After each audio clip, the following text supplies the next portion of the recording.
Southern California Edison and Mitsubishi square off over who made the mistakes that doomed the San Onofre nuclear plant. San Diego leaders tout their new stadium package as a sweet deal for taxpayers, but will it matter? And there's a new drug that would help those with cystic fibrosis, but it costs $250,000 per year. I'm Mark Sauer. The KPBS Roundtable starts now.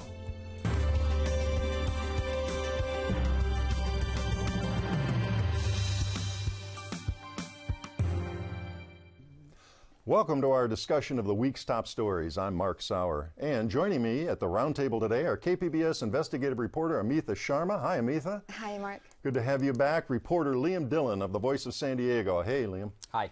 And KPBS science and technology reporter David Wagner. Hi, David. Good to be here. Good to see you today. Well, a legal showdown with billions at stake is being played out in a closed proceeding over the failed San Onofre nuclear power plant.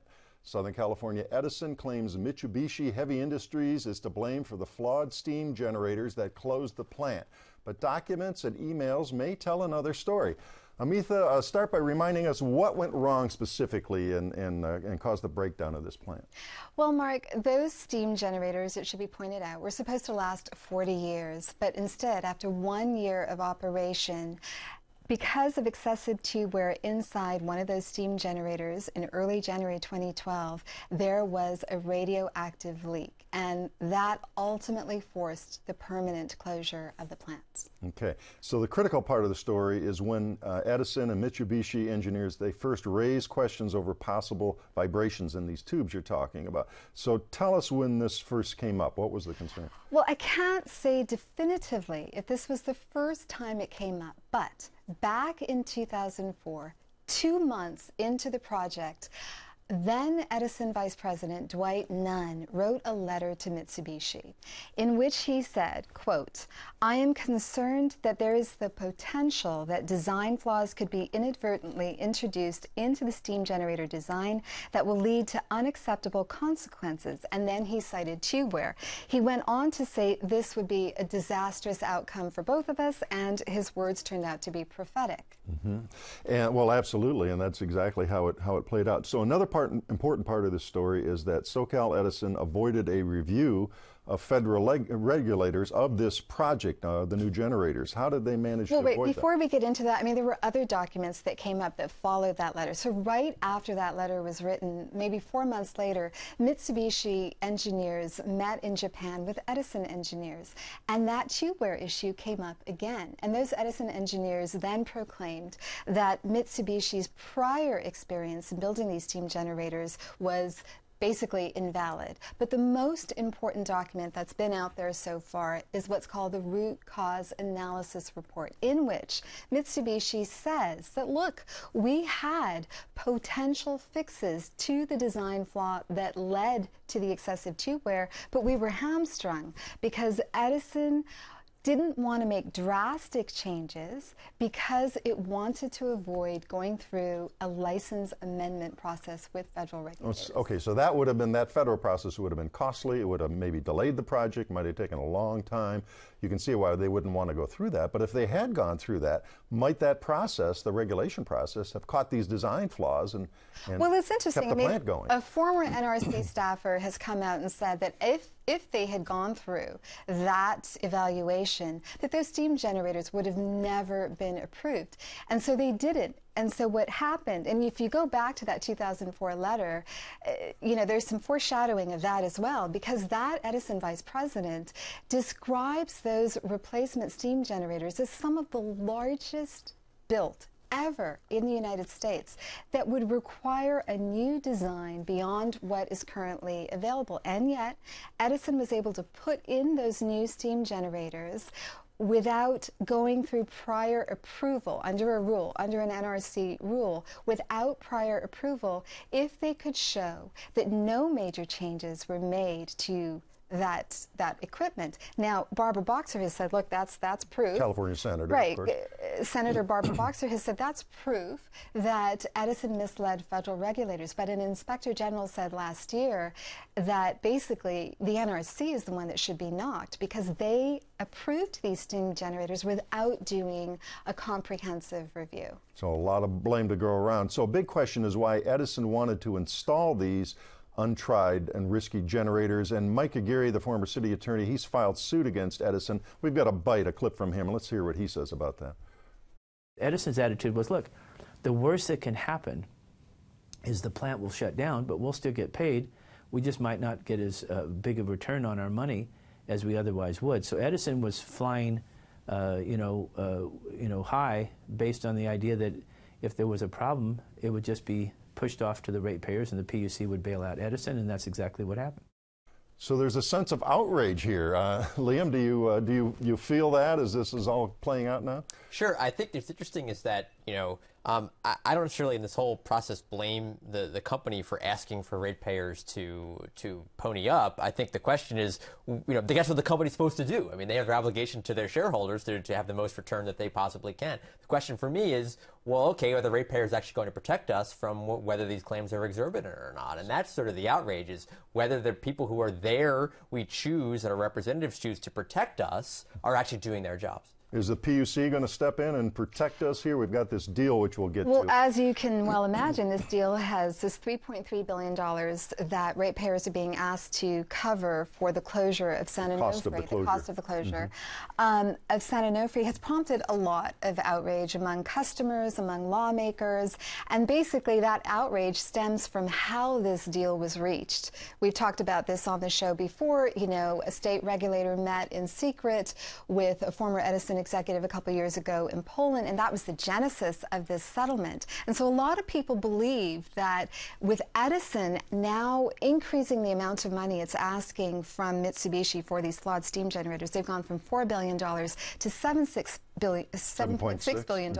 It's actually an attempt to allay customers, to say, hey, look, yes, we understand you've got to pay for this $3.3 billion here for the settlement, but don't worry, because down the road you might just get a windfall, because they're obligated to share 50% of whatever they might receive from Mitsubishi with customers. So you might get half of $7.6 billion, but customers or consumer groups are saying that's just a bunch of rubbish, because your case is so thin for all the reasons we've outlined here that you're never going to get that money, and therefore we're never going to get that money. Well, we do have another bite from Aguirre, who again is suing Edison over this, about the chances of ratepayers actually cashing in at all. Let's hear that one. It's a phantom. It's another mirage. It's another sleight of hand by Edison to create the impression that the public should support the settlement agreement because there's some gold, at the end of the rainbow, and it just doesn't add up. Edison's claiming it's Mitsubishi's fault. What's their response? What's the corporation's response? Well, Mitsubishi calls Edison's allegations factually incorrect, legally unsound, and inappropriate. And they point out that, look, our contract with Edison limits our liability to $138 million. Which is the cost of the steam generator. I see. So they say, that's all we're going to be on the hook for, and they're pretty confident in their position. It sounds like Aguirre, who's suing them, is as well. And you also interviewed the ratepayer advocate Charles Langley for your story. What did he say about the likelihood Edison will prevail in this arbitration? Well, he echoes what Mike Aguirre says. He says that this is just smoke and mirrors, and it's designed to basically distract attention away from the true cost of San Onofre's closure for ratepayers to some kind of deal that may or may not pan out for customers and the utilities. Okay, so a PR ploy, perhaps, is what they're saying in all of this. So, Liam, you brought up the PUC, the folks who are supposed to be protecting us ratepayers here. Are they going to weigh in and unravel this deal and go back and start from scratch here? Is the public going to get a better shake on this? Sure. What do you think? That's obviously the big question, but I think that there certainly have been a number of pretty compelling questions raised about the propriety of the deal and how it went down. And I think there have been a number of high-profile folks who have called for the deal to be unwound and restarted again. As someone who is a ratepayer, it certainly seems like just something that shouldn't be my fault. But I haven't studied it extensively. Let's take another. Yeah. All right, so far, the PUC has absolutely refused to reopen the settlement discussion. Okay. Last word on this arbitration. What's the timeline? When might we hear from a judge? Because again, it's a closed. Precisely. So we don't know because the process is so closed. Okay. So we don't even know when a result may come. Well, we'll be watching for your reporting when that comes. Yes. All right. For years, studies and books have concluded that public financing of sports stadiums is a lousy deal for taxpayers. Presenting the financing scheme for a new Chargers stadium this week, San Diego Mayor Kevin Faulconer boasted that San Diego's plan is less lousy than it might have been. Here's what he had to say. No new taxes on San Diegans, $2 of private money for every dollar in public funds, and it will require voter approval. All right, Liam, is this a good deal? Well, if the point is to make money off of football, then no. I mean, we shouldn't spend a penny off of public money on this because it doesn't pencil out. It doesn't pencil out. If the point is to, I guess, keep the Chargers in town because we like football, then it could be worse than it is. But it's still, one thing important to keep in mind is we're actually, under the mayor's plan, going to be spending more money than we do now subsidizing football. We spend currently roughly $14 million a year to keep Qualcomm active, their operations and maintenance, and some past bond debt. And in order for the new plan to go through, we would be spending, at least for the first 10 years, based on the fact we still have to pay off the old repairs at Qualcomm Stadium, and the renovation, yeah. Exactly, $18 million a year from city funds, plus an additional $150 million a year or $150 million rather total from the county. That's a lot of public money, more so than we're spending now. To be fair, there are some protections that the mayor will have built into this plan. For instance, the Chargers would be on the hook for operations and maintenance, which is bleeding us dry right now. And so there are some protections, and it's a hard cap, which is great. We know we're going to spend 18, not any more than that. But it's still more money than we're spending right now. So Mayor Faulconer appears to make this big distinction between public money and no new taxes. Yeah. His allies say the same thing. Right. Is that a distinction that resonates with voters, with San Diegans?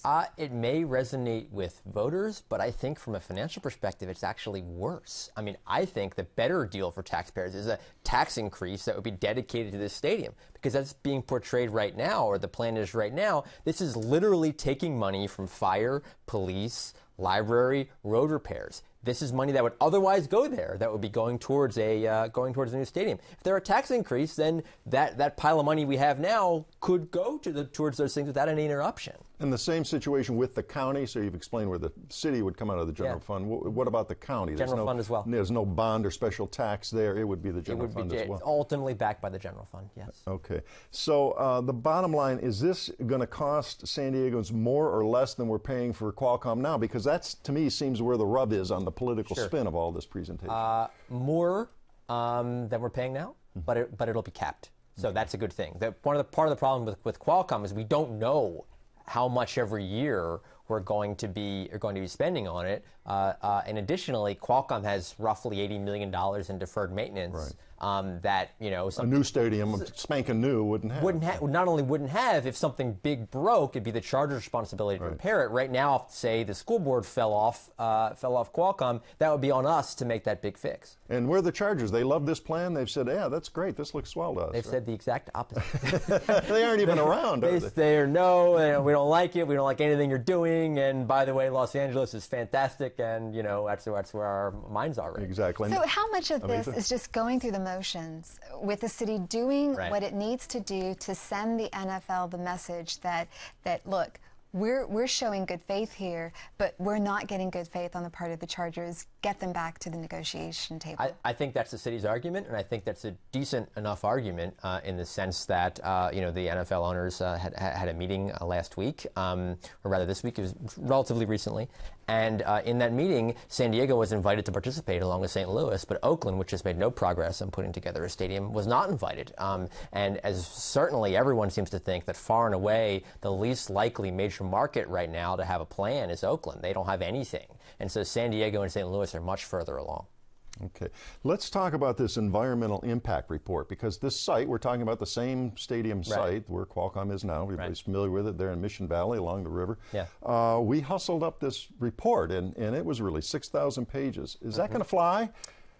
You know, we'll see. I think what the city hopes that we'll get is a very quick decision on whether it will fly or not. Someone's going to file a lawsuit. We don't know who it's going to be. Well, we have some ideas, I'm sure, but we don't know exactly who it's going to be. But no matter what, there's going to be a lawsuit filed, right? And so what the city hopes that the state will do under the auspices of the Assembly Speaker, Tony Atkins, who's a San Diegan, is pass legislation or through other means allow for a sped-up process to allow CEQA lawsuits, which is the environmental law, to be heard very, very quickly. And so we'll know, much sooner than we otherwise would have if the environmental reports would fly or not, if that methodology worked. Now, what about the idea of burning bridges here? The Chargers aren't at the table. They're not even commenting on this deal as far as in other words, they got 1 foot up in Carson. They're headed toward L.A. Sure. Have they burned the bridges? If all of this blew up, if for whatever reason Carson didn't go through, the NFL didn't throw the holy water on it, the Chargers are back here. Right.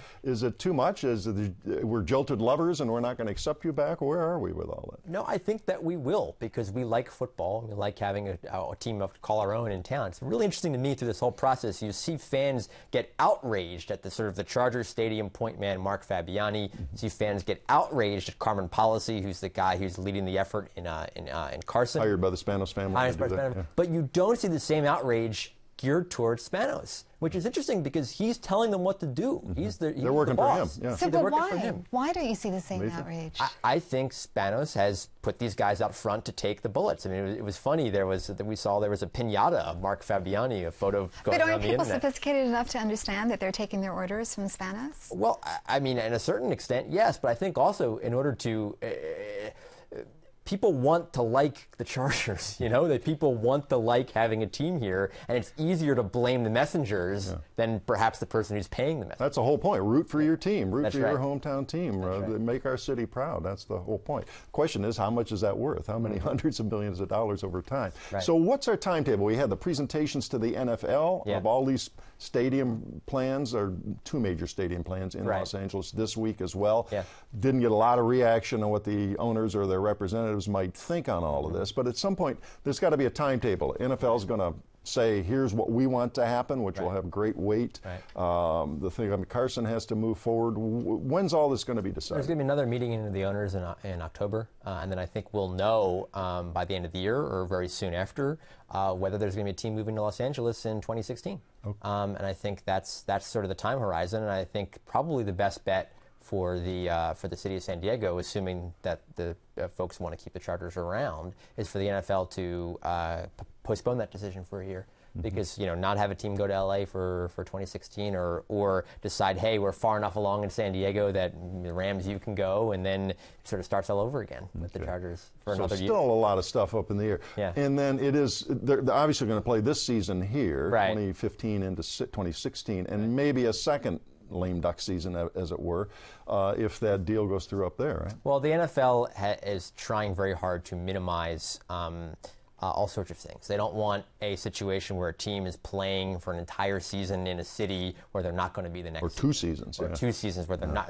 They've already decided they're not going to be the next season, next year. They also don't want 3 teams to formally apply to move to Los Angeles, and only 2 get selected. Because you're guaranteed the third team would have to go with its tail between its legs to back to its hometown when they've already formally said, we wanted to leave you, right? And so, that's the sort of the process the NFL is trying to massage right now to make sure that doesn't happen. All right. Well, we'll see how it all plays out in the coming months here.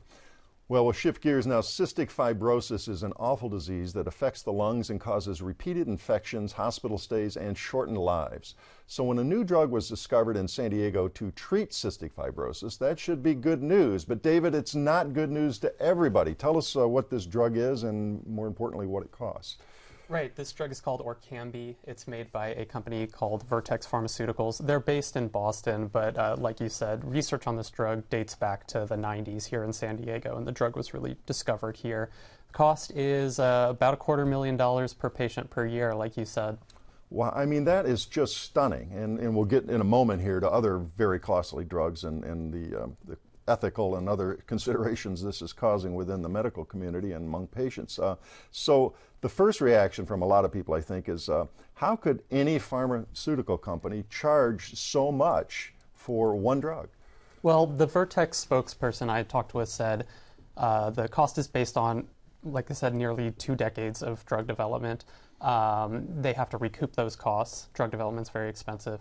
They also said that they have to pour revenue into work on new cystic fibrosis drugs. A lot of patients still don't have any treatment for their specific form of the disease.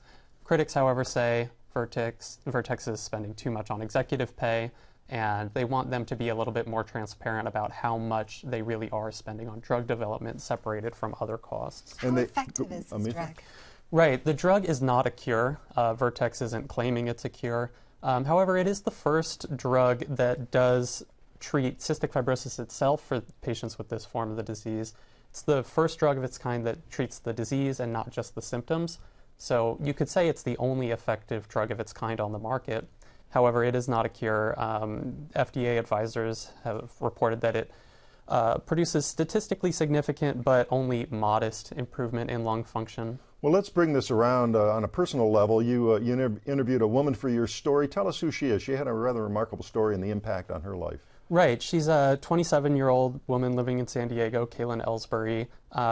She told me about just really having a hard time with this disease in previous years. She's spent a lot of time in a wheelchair, just had a really rough time with this disease. In and out of the hospital constantly. Right.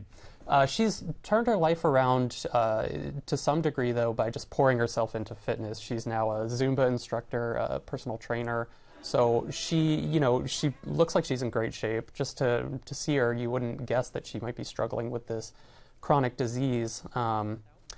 Now, to her, what she's looking for in this drug is, again, not a cure, but she thinks it could help her spend more of her life outside the hospital. It could help her fight off these frequent infections.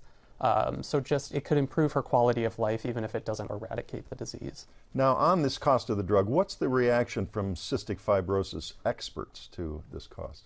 Right, many of them are very upset about the price. The person I talked to in San Diego, I think is really criticizing the drug price from an interesting position. It's both professional and personal for him.